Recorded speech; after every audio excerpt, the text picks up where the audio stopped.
Баршаңызға сәлем достар, сіздермен Қайыпберген Жадыра. Бүгін сіздермен QR кодтың жасалу жолын бөлісетін боламын.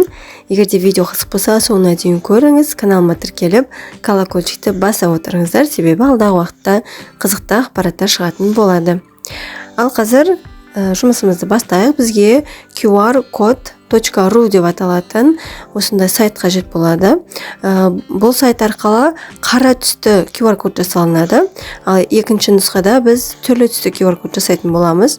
Мына жерде любой текст деген жерде сіз тапсырманы QR код ретінде жасасаңыз болады, немесе ссылку на сайт деп тұр, яғни сілтеме қоясыз. Мына жерде SMS сообщение де визитная карточканы да сіз QR код ретінде көрсете аласыз.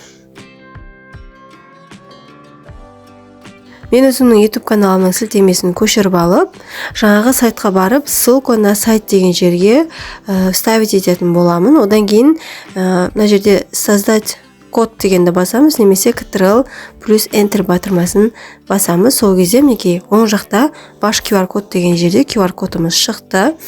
Осыны біз сохранить картинку как деп сақтап алсаңыздар да болады. Немесе PRT скрин батырмасын басып, скриншот жасасаңыздар болады. Мен осыны басқаннан кейін мінекей қай жерді скринда көрек, соны өлшеуге болатын осындай мүмкіндік бар. Мінекей осы QR кодты көрсетемін, буфер обменаға сақталады. Мінекей көрсетіп тұр. Осыны алып, мысалға Word бағдарламасына барып, вставка, оның ішіне буфер обмена деген жерден осы QR кодты тауып, вставить етіп, қағазға шығарып ала берсеңіздер болады. Ал енді түрлі түсті QR код жасауды үйренейік. Ол үшін бізге QR код Monkey деп аталатын осындай сайт қажет болады.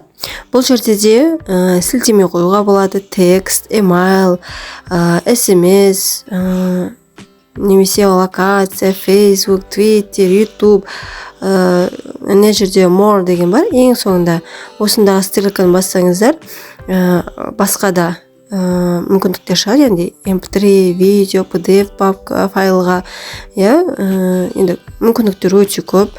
Осыны біз YouTube деген бөліміне барамыз да.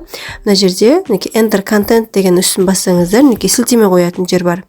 Мен сол YouTube каналымның сілтемесін тағы да көшіріп алып, осы жерге вставить етемін.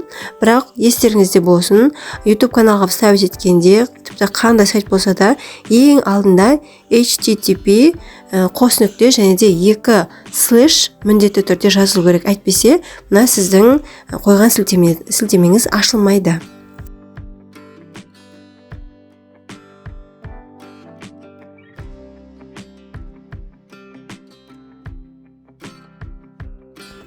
Но астындағы set colors дегенге баратын болсақ, мінекей түс таңдауға болады. Мінекей color gradient дегенді таңдаймын. Яғни 2 түсті градиентні қылып бізге жасап береді. Мінекей бірінші түсті өзгертемін. Оранжевый қылып, екінші түсті деп, более темный көк қылып, осы жерде өзгертіп аламын.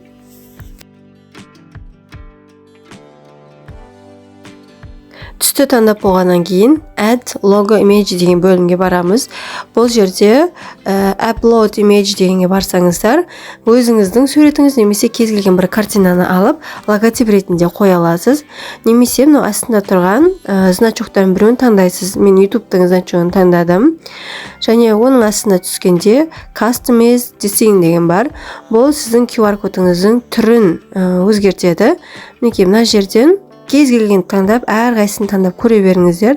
Сіздерге қайсысы ұнайды, соны алатын боласыздар. Мінекей астында, оның астында да бар. Мінекей болғаннан кейін оң жақта жасыл түспен Create QR Code деген жазу тұр. Осыны бассаңыздар, сізге QR кодыңыз дайын болып шығады. Мінекей QR код дайын.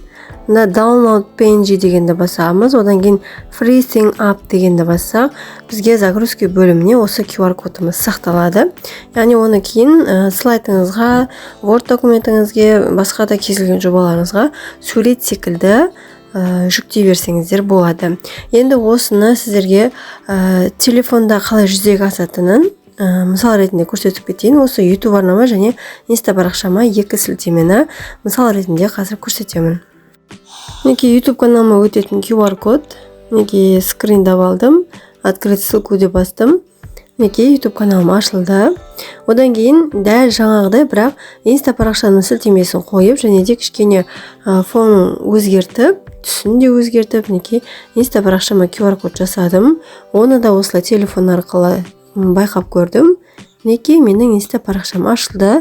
Осы инста парақшама YouTube каналыма тіркеліп, колокольчикті баса отырыңыздар. Осындай қызықты ақпараттармен үнемі бөлісіп отырамын, және инста, TikTok парақшаларында оған обзор жасайтын боламын. Және де менің осы видеоларының описание бөлімінде барлық видеоларыма, инста, TikTok парақшаларыма сілтеме тұр. Соларға өтіп көрсеңіздер болады. Егер де дәл осы видео сіздерге ұнаған болса, онда міндетті түрде лайк басып, комментарий қалдыруды ұмытпаңыздар, және де достарыңызбен бөлісе отырыңыздар.